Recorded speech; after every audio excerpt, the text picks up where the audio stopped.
خدارا میرے بھائیوں، کسی کو اتنا مت ستاؤ کہ وہ اللہ کے سامنے تمہارا نام لے کر رو پڑے، کیونکہ جب دل سے نکلی ہوئی آہ آسمان تک پہنچتی ہے نا تو پھر وہ خالی ہاتھ واپس نہیں لوٹتی۔ آج کی دنیا میں 60% انسان ایسے ہیں جو ہنستے کم اور سہتے زیادہ ہیں۔ ہر چہرہ مسکراتا ضرور ہے مگر اندر سے بکھرا ہوا ہوتا ہے۔ یہ دنیا دکھوں کی ایک لمبی قطار ہے، یہ دنیا دردوں کی ایک لمبی قطار ہے، جہاں ہر انسان باری باری خاموشی سے جل رہا ہے۔ کسی کے پاس کہنے کو الفاظ نہیں اور کسی کے پاس سننے کو دل نہیں ہے۔ اس لیے خدارا کسی کے زخم پر نمک مت چھڑکو، کیونکہ تم نہیں جانتے کہ وہ دن میں پتہ نہیں کتنی بار ٹوٹ کر خود کو جوڑتا ہے۔ آج ایک دکھی انسان کو پوری رات نیند نہیں آتی، جب بھی آنکھ لگتی ہے تو کوئی نہ کوئی فکر اسے جھنجھوڑ کر اٹھا دیتی ہے۔ وہ کروٹ بدلتا ہے تو تکیہ گیلا ہو جاتا ہے، آنسو خاموشی سے بستر میں دفن ہو جاتے ہیں، پوری رات روتے ہوئے گزرتی ہے۔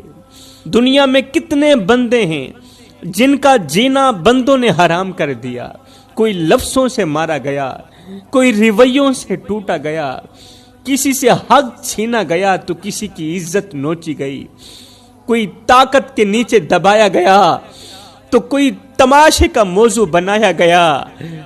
ان سب کا قصور صرف اتنا تھا کہ وہ کمزور تھے۔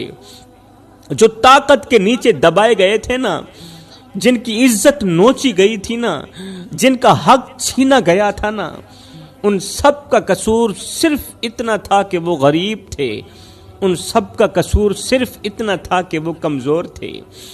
اور کمزور ہونا اس دنیا میں سب سے بڑا جرم بنایا گیا ہے۔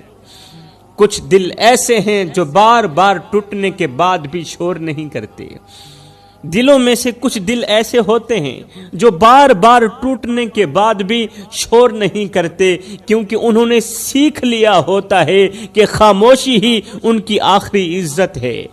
یہاں پر رونا ضلالت بن چکا ہے، اس لیے خاموشی ہی ان کی آخری عزت ہے۔ یہ وہ لوگ ہیں جن کے آنسو تکیے جذب کر لیتے ہیں، سرانے جذب کر لیتے ہیں، جن کے آنسو اور چیخیں سینے میں دفن ہو جاتی ہیں۔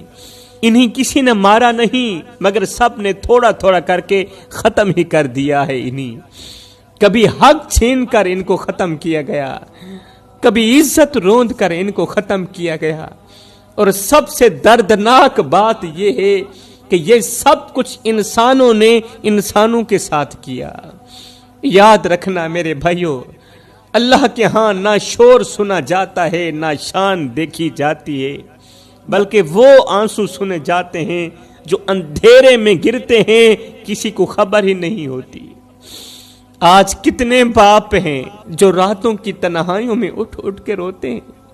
آج ایک باپ کہہ رہا ہے کہ میرے بیٹے کو کہنا میرا جنازہ پڑھنے مت آنا، میرے بیٹے کو کہنا میرا جنازہ